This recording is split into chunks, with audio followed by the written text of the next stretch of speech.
লও জায়গা সেদিনে কইছিলাম চলো কাজী অফিস, এখন কয় আর লও যাই কাজী অফিসে যাবো। ও আগে কত বৃষ্টি যে দেখেছি শ্রাবণে। আমার এত জান্নাতের মতো সংসারটা আপনি জাহান্নামে পরিণত কইরা দিয়েছেন। আমি কি পাপ করেছি আপনার কাছে না? আপনি জানেন যে আমার কেউ নাই। আপনি চান রনি আবার নীলার সাথে যুক্ত হয়ে যাক? আসলে মানবিক দৃষ্টিতে দেখতে গেলে আমরা বলবো অবশ্যই রনির সাথে নীলার মিলে যাওয়া উচিত, কারণ বৃষ্টির সাথে রনি শুটিং করছে, ভিডিও করছে। এখন আপনাদের ভাইরাল ফুললি ইনোসেন্ট মেয়ে যে ভাজা মাছটাও উল্টায় খাইতে পারে না, তারে নিয়ে আমি কিছু কথা বলবো। তোমার যে উসা উসা দাঁতি আছে না, উসা উসা দাঁতি যে আছে ওদের মানিকেটা দিয়ে দাও। আমরা তো আর শিক্ষিত না, আমরা শিক্ষিত না, কিন্তু আমরা মূর্খর ঘরে শিক্ষিত। আমরা শিক্ষিতর ঘরে মূর্খ না, আমরা মূর্খর ঘরে শিক্ষিত। আসসালামু আলাইকুম, স্বাগতম আজকের আরো একটি নতুন ভিডিওতে। দর্শক, আশা করি সবাই ভালো আছেন। ভাইরাল অনিবৃষ্টিকে নিয়ে সামনে এলো এবার নতুন তথ্য। এদিকে গর্ভবতী স্ত্রীর সাথে এ কেমন নির্মমতা স্বামীর। দর্শক, আজকের ভিডিওটি অত্যন্ত গুরুত্বপূর্ণ, যা দেখলে আপনারা সত্যিই অবাক হয়ে যাবেন। তো আশা করবো যে ভিডিওগুলো সম্পূর্ণ দেখবেন, আর এই সম্পূর্ণ ভিডিওগুলো দেখলেই বিস্তারিত জানতে পারবেন। ভিডিওগুলো দেখানোর আগে আপনাদের কাছে আমার ছোট্ট একটি রিকোয়েস্ট, এখনও যারা আমাদের চ্যানেলটি সাবস্ক্রাইব করেনি, নিত্য নতুন ভিডিওর আপডেটগুলো সবার আগে পেতে চ্যানেলটি সাবস্ক্রাইব করে সঙ্গেই থাকুন। এখন চলুন কথা না বলে আমরা এক এক করে ভিডিওগুলো দেখে আসি। যে হ্যাঁ আমি দিতেছি, আমি এই যে এখনই তোমারে টাকাটা পাঠাই দিতেছি, এখন আমি বাজারে যাইয়া তোমারে টাকাটা পাঠাই দেবো। এইরকম করতে করতে স্যার আজকে দুইটা মাস ধরে উনি আমার কোনো খোঁজ খবর কোনো কিছু নিতেছে না। এখন মনে করেন যে উনার তো বোঝার দরকার, উনি সবকিছু বুঝে আমার বিয়ে করছে, সবকিছু যাই না শুই না বিয়ে করছে। এখন আমার মা নাই, বাবা নাই, ভাই নাই, আমার কে দেখবো বলেন? আমার কি নাই স্যার, আমার কে দেখবো? আমার দুইটা বাচ্চা স্যার, আমি ডাক্তার দেখাতে পারি না। আমার মেয়েটা আমার জ্বর আসার পরে স্যার বলে, আম্মু আমার একটু মালটা কিনে দাও, আমি খাওয়াইতে পারি না স্যার। ওনার আমি ফোন দিলে স্যার উনি অন্য কাউকে ফোন ধরায়, মনে হয় যে ওনার কাছে আমি পাওনাদার। আমি পারি না স্যার, যে এমন একটা পরিস্থিতিতে আমি দাঁড়াই গেছি, আমার দেয়াল পিঠ থেকে গেছে, কারণ আমার প্রথম সংসারটা ভাইয়ে গেছে। এখন যদি আমার এই সংসারটা ভাইয়া যায়, আমি কোথায় যেয়ে দাঁড়াবো? কারণ আমার তো দাঁড়ানোর জায়গা নাই। আমি কি করবো? আমি বুঝতে পারতেছি না। আমি খুব নিরুপায় হয়ে গেছি স্যার, আমার কাছে কোনো টাকা পয়সা নেই। আমি এর কাছ থেকে ধার দেন কইরা আমি এই 10,000 টাকা 2 মাসের কিস্তি দিছি, কিন্তু আপনি মানে একবার কিস্তি তুলে মানুষের কাছে ধার করে 3.5 লাখ টাকা দিয়ে গাড়ি কিনে দিলেন, আবার কেন 50,000 টাকা কিস্তি তুলেছেন? আমি প্রথমত 1 লাখ টাকা কিস্তি উনি অনেক সুন্দর মতো চালাইছে, তো ওই আশায় যে আমার ডেলিভারি হইব, আমার তো কেউ নাই যে আমার কিস্তিটা কখন তুলেছিলেন? আপনার বাচ্চা আমার তো কেউ নাই যে আমার ডেলিভারি বা আমার বিপদের সময় আমার কেউ 10টা টাকা দিব, কেউ দিত না। এর জন্য স্যার আমি হাজবেন্ডের সাথে যোগাযোগ করে পরামর্শ করে আমি এই কিস্তিটা উঠাইছিলাম। উনি আমাদের স্টুডিওতে এসেছে, মানে জ্বর অবস্থায় আমাদের স্টুডিওতে সকালে এসেছে। আমরা যথেষ্ট চেষ্টা করেছি ওনাকে ওষুধ খাওয়ানো বা সকালে নাস্তা যতটুকু করানো যায়। মানে আমরা ওনাকে প্রথমে চিন্তা করেছিলাম যে আমরা শোটা করবো না, উনি যে অসুস্থ সেটাও আমাদেরকে জানান নাই, কিন্তু ওনার যে অবস্থা বর্তমানে এই জন্য আমরা আসলে বাধ্য হয়েছি। আমার দেওয়ালে পিঠ থেকে গেছে স্যার। আমি আমার লাইফে উনি আমার এইভাবে ঠকাইবো স্যার আমি কোনোদিনও ভাবতে পারিনি। নাম্বারটা বলেন। আসসালামু আলাইকুম। আপনার স্ত্রী যাকে আপনি বিয়ে করেছেন উনি আমাদের স্টুডিওতে এসেছেন, উনি বেশ অসুস্থ। তো উনি নিজের জীবনের ঘটনাগুলো বলতে গিয়ে উনি যা জানালো যে বর্তমানে আপনি ড্রাগসের সাথে জড়িয়ে পড়েছেন এবং বর্তমানে তার কোনো খোঁজ খবর নিচ্ছেন না বা কোনো খরচও দিচ্ছেন না। উনি অসুস্থ, আপনার বাচ্চাটাও অসুস্থ। সে তো আমারই ফোন দিতে পারতো নাকি? অন্য মানুষটা দিয়ে আমার ফোন দেওয়ার দরকার ছিল না। তো যেটা করছে এটা সঠিক করে নাই। আচ্ছা, এটা আমি কি বলবো? আর আপনি তো জানেন যে সে কিস্তি নিয়েছে, কিস্তির একটা প্রেশার আছে এবং 2 মাস ধরে আপনি তাকে টাকা দিচ্ছি এগুলো বলেছেন। সে তার বাবার বাড়িতে আছে, আপনি তাকে আপনার সংসারও নিয়েও যাচ্ছেন না, খরচও দিচ্ছেন না, কিস্তির টাকাটাও শোধ করছেন না এবং বর্তমানে একটু এলোমেলো জীবনযাপন করছেন আপনি। উনি এটাও বলছিল যে আপনি এমনিতে কর্মঠ, সবকিছু ঠিকঠাক ভাবে করতেন, বিয়ের আগে থেকে ওনার আগের সংসারের বাচ্চা সহ ওনাকে টেক কেয়ার করেছেন, খরচ দিয়েছেন, সবকিছুই বলেছে উনি। কিন্তু বর্তমানে হয়তো কোনো কারণে আপনি কোনো পথে জড়িয়ে পড়ার কারণে আপনি আর সামলে উঠতে পারছেন না। তো ওনার তো অবস্থা ভালো না, উনি জ্বর নিয়েই আমাদের স্টুডিওতে এসেছে। আমরা আসলে চাচ্ছিলাম না প্রোগ্রামটা করতে, কিন্তু বর্তমানে উপায় না দেখে উনি অনেক কান্নাকাটি করছে। তো আপনাকে অনুরোধ করব যে আপনি যদি নেশার সাথে জড়িত হয়ে থেকেই থাকেন, আপনি পথ থেকে বের হয়ে আসবেন এবং আপনার স্ত্রীকে আপনার মানে যতটুকু খরচ বা যেই আপনাদের কিস্তিটা আছে এগুলো শোধ করে ওনার সঠিক পরিচর্যা করবেন। এটা কি আপনি কথা দিবেন আমাদেরকে? আমি এর সাথে কথা কমু, আমি ঠিক আছে, আমি এর সাথে কথা কল তোর সাথে। আপনার আমি ফোন দেই, আপনি ফোন ধরেন না, আপনি আমার কোনো খোঁজ খবর নেন না কিসের জন্য? আমি কি পাপ করছি আপনার কাছে? আমি আপনার ইচ্ছা পূরণ করা থেকে এটা আমার অন্যায় হয়ে গেছে। আপনি না, আপনি বলেন, আপনি সত্যি কথা বলেন। আমি আপনার সম্পূর্ণ চাহিদা, নিজের ইচ্ছা সবকিছু বিসর্জন দেওয়ার পরে কি আমার ভুল হয়ে গেছে? আমার অন্যায় হয়েছে, আমি পাপ করছি। আমি কি পাপ করছি কোন? আমি কি করবো স্যার আমি জানি না। উনি আমার ঝুলাই রাখছে, না ছাড়তেছে না ধরতেছে, আমার কোনো রাস্তাই নাই। উনি যদি এরকম করার হইতো তাহলে আমার এই বাচ্চাটা কেন নিল? উনার আমি অনেক সুযোগ দিছি, অনেক, আমি জানার পরে অনেক সুযোগ দিছি যে শুধরান। আমি আপনার বাড়িতে কেমনে যাবো? আপনি আমার ফোন ধরেন না। আপনি বৃহস্পতিবার রাত্রে আমি আপনার কাছে কইছি দেখেন আপনি কি এইভাবে থাকবেন? আপনি কইছেন না আমি পাল্টাই যাবো গা, আমি তোমার সব দিমু, তুমি টেনশন করো না। আমি আজকে মোবাইল বিক্রি কইরা আমি তোমার টাকা পাঠাইতেছি। আপনি কালকে সারাটা দিন গেছে, আপনি আমার ফোন দেন না। আপনি আমার সাথে এরকম সিটার কেন করেন কোন? আপনি কিসের জন্য আপনি আমার জীবন নিয়ে নষ্ট করলেন? আপনি জানেন যে আমার কেউ নাই, আমার কেউ না, আজকে আমার কেউ দেখেও না। আমি এতটা অসুস্থ, আমি 2 টাকার ওষুধ কিনা খাইতে পারি নাই।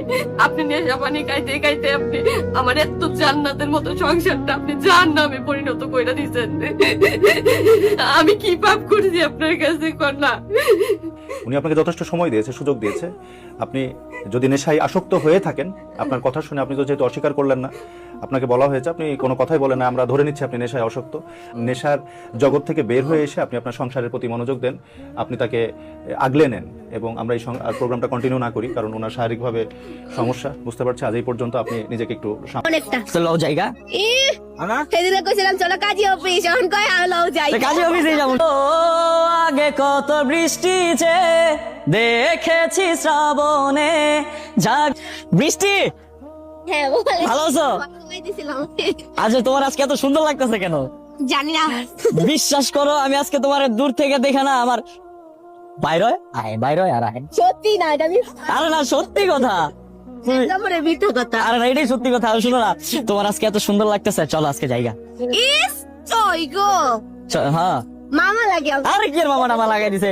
ভাইয়া বলো তুমি, আমার ভাইয়া থেকে সাইয়া করো। নো, সবাই কিন্তু কমেন্টে এটাই বলে যে আমরা যদি একটা জুটি হয়ে যাই ভালো হবে। না ভাইয়া লাগে কেউ এসব কমেন্ট করবেন না। না না, আমি তো সাইয়া বানাতে চাই তোমারে। না, আমি ভাইয়াই বানাইতে চাই। তোমার হাসি এত মিষ্টি কেন বৃষ্টি? জানি না। তুমি জানো না? শোনো না, তোমার আর আমার জুটি কিন্তু মানুষ অনেক ভালো নিচ্ছে। সত্যি? হ্যাঁ। তাহলে তো ভাই বোনের জুটি ভালো হবে। আচ্ছা শোনো, তোমাকে একটা গান শোনাই বৃষ্টি, হ্যাঁ, একটু পটানোর চেষ্টা করি। এই সব সময় ট্রাই করে কিন্তু কোনো সময় পারে না। আচ্ছা, আজকে একটু ট্রাই করবো। হ্যাঁ ট্রাই করেন। ও আগে কত বৃষ্টি যে দেখেছি শ্রাবণে, জাগেনি তো এত আশা ভালোবাসায় মনে। ও আগে কত বৃষ্টি যে দেখেছি শ্রাবণে, জাগেনি তো এত আশা ভালোবাসায় মনে। সেই বৃষ্টি ভেজা পায় সামনে এলে হায় ফোটে কামিনী, আজ ভিজতে ভালো লাগে শূন্য মনে জাগে প্রেমের কাহিনী। রিমঝিম ধারাতে চায় মন হারাতে, রিমঝিম ধারাতে চায় মন হারাতে, এই ভালোবাসাতে আমাকে ভাসাতে। এলো মেঘ যে এলো ঘিরে, বৃষ্টি সুরে সুরে শোনায় রাগিনী, আজ এলো এলো মেলো এই কি শুরু হলো প্রেমের কাহিনী। এত সুন্দর হাসো কেন রে ভাই? আমার তো দেখলে ভালো লাগে না। গানে থেকে আমার হাসি বেশি সুন্দর, তাই না? হ্যাঁ, আমি তো ওইটাই বলি। পাবলিক খালি কয়, আমার একজনে কি বলছে জানো? কি? যে আমি ইতালিতে থাকি, আমি বৃষ্টির বিয়ে করতে চাই, নাম্বার দে। আর আমি কি বলছি জানো? যে বৃষ্টি আমার। ও তাই নাকি?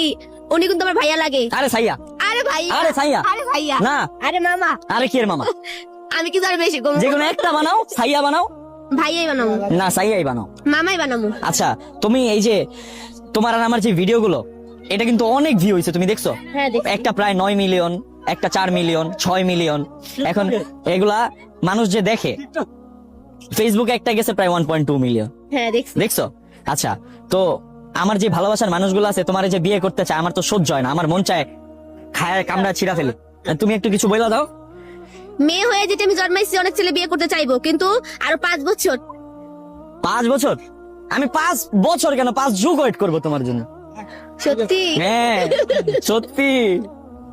উনি আমার ভাইয়া লাগে, কেউ বাজে কমেন্ট করবেন না। আচ্ছা গান ভালো লাগছে? হ্যাঁ অনেকটা। চলো জায়গা সেদিন কইছিলাম চলো কাজী অফিস, এখন কয় আলো যাই। কাজে অফিসে যাবো, চলো। না কেন লেগে যাবে না? যাও না। তুমি আমার খালি দূরে সরাই দাও কেন বৃষ্টি? আমি ছোট মানুষ কিছু বুঝি না, দেখেন আমার পড়াইতে আইছে এখানে। আমি পটাইতে আসছি, হ্যাঁ পটাইতেই আসছি। বৃষ্টি একটা ফুল দাও না, ভালোবাসা আমারে। যাইবেন এখান থেকে? না একটা ফুল দাও। না একটা ধাক্কা দিয়ে বলবো দাও, না। একটা ফুল দাও আমারে।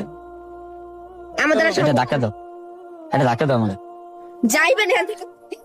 আপনি খালি দূরে সরাই দেয়, দেখছেন? ঠিক আছে যাও যাও, লাগবো না তোমার, লাগবো না, যাও। তোমার আমার দ্বারা অনেক ভালো ভালো মেয়ে আছে বুঝছো, তাহলে আমারে পড়াইতে আহেন কে? তোমার পটাইতে আসি নাই। প্রিয় দর্শক আসসালামু আলাইকুম। আজকে আপনাদের জন্য নিয়ে এসেছি সুখবর সুখবর সুখবর। সুখবরটাকে একটু পরে বলতেছি, সবার আগে শুনেন। এমনকি আজকে আপনারা অ্যান্সার দিবেন, আজকে আপনারা অ্যান্সার দিবেন, আপনারা রায় দিবেন। আপনাদের কথা অনুযায়ী নেক্সট ভিডিও আসতেছে। আপনারা কি চান, রনির সাথে নীলাকে, রনির সাথে বৃষ্টিকে? আপনারা কাকে চান? আজকে আপনার একটা কমেন্টে আসতে পারে নতুন ভিডিও, আপনার একটা কমেন্টে আসতে পারে নতুন উপহার, আসতে পারে নতুন ভালোবাসা। আপনারা নেক্সটে কি চান, রনি আবার নীলার সাথে যুক্ত হয়ে যাক? আসলে মানবিক দৃষ্টিতে দেখতে গেলে আমরা বলবো অবশ্যই রনির সাথে নীলার মিলে যাওয়া উচিত। কারণ বৃষ্টির সাথে রনি শুটিং করছে, ভিডিও করছে, জাস্ট ওইটা ছিল ওরা ভাই বোন। কিন্তু রনি নীলা প্রকৃতির পক্ষে ওরা কিন্তু হাজবেন্ড ওয়াইফ। এমনকি আপনারা জানেন এখন পর্যন্ত ওদের কোনো ছাড়াছাড়ি হয় নাই, ঝগড়া রাগারাগি মারামারি অনেক কিছু হতেই পারে একটা ফ্যামিলিতে। আর সবচেয়ে বড় কথা হলো রনির কিন্তু একটা মেয়ে আছে, যেহেতু আর একটা বাচ্চা আছে, অন্ততপক্ষে বাচ্চাটার জন্য হলো আমি বলবো, আমি আমার থেকে বলবো রনি নীলাকে ফিরিয়ে নিয়ে আসুক, বা নীলা রনির কাছে চলে আসুক। রনির যদি ভিডিও করতেই হয় অন্য কোনো মেয়ের সাথে না, রনি ভিডিও করবে নীলার সাথে। কারণ নীলা যে একবার দেখতে অতটা ভালো না, বিষয়টা কিন্তু এমন না। নীলা অনেক সুন্দর, নীলা অনেক ভালো ভিডিও দিতে পারবে আপনাদেরকে। আর নীলা রনির জুটি অনেক অনেক সুন্দর হবে। সত্য কথা বলতে কি আমি বলি, রনির সাথে বৃষ্টির সাথে দেখতে দেখতে আপনাদের একটা ভালো লাগার সৃষ্টি হয়েছে। কিন্তু একটাবার ওদের সাবজেক্টটা ক্লোজ করে এবার যদি একটু নীলা আর রনির সাথে একবার ভিডিও দেখেন, আর ওদের যদি একসাথে করে একবার একটু দেখেন, তাহলে অবশ্যই দেখবেন ওদের জুটি কিন্তু আরো সুন্দর। ওরা কিন্তু আরো অনেক ভালো কিছু আপনাদেরকে দিতে পারে। তাই আমরা চাই আপনারা সবাই কমেন্ট করেন যে রনি আর নীলার ভিডিও আমরা দেখতে চাই। আপনার একটা কমেন্টের কারণে, এই কমেন্টটা কিন্তু রনি প্রত্যেকদিন দেখে, জানেন? আপনারা যে কমেন্ট করেন, আপনাদের কমেন্ট গুলো রনি প্রত্যেকদিন দেখে। আর আপনাদের এই কমেন্ট গুলো যখন রনি দেখবে, তার মনটা কিন্তু একটু হলেও গলবে। কারণ তার একটা ছোট্ট বাচ্চা আছে। আমরা চাই রনি নীলাকে নিয়ে আসুক। আর নীলা আপু, আমি আপনাকেও বলতেছি, আপনি যাই কিছু হয়েছে সবকিছু ভুলে যান। আপনার আব্বু আম্মুর বাড়ি গেছেন, এতদিন বেড়াইছেন, মনে করবেন মেহমানের মতো বেড়াইছেন। আর রনির সব ভুল, ঠিক আছে, তাকে ক্ষমা দিয়ে করে রনির কাছে চলে আসেন। এমনকি আমি চাই প্রয়োজন বোধহয় আপনার যদি ভিডিও করতেই হয় রনির সাথে করেন। আপনি এতদিন ভিডিও করেন নাই, ভিডিও ছাড়েন নাই, এখন কিন্তু আপনি প্রচুর পরিমাণের টিকটক করতেছেন। তাই আমরা চাই আপনার যেহেতু একটা সন্তান আছে, আমরা চাই না যে আপনারা আলাদা হয়ে যান, আমরা চাই আপনারা একত্র হয়ে যান। ভিডিওটা আর বড় করবো না, ধন্যবাদ। দর্শক আশা করি ভিডিওগুলো সম্পূর্ণ দেখেছেন। এই ভিডিও সম্পর্কে যদি আপনার কোনো মতামত থাকে তাহলে অবশ্যই কমেন্ট করে জানাবেন। ভিডিওগুলো ভালো লাগলে অবশ্যই লাইক করবেন। দেখা হচ্ছে পরবর্তী কোনো ভিডিওতে। সেই পর্যন্ত সবাই ভালো থাকবেন, সুস্থ থাকবেন। আল্লাহ হাফেজ।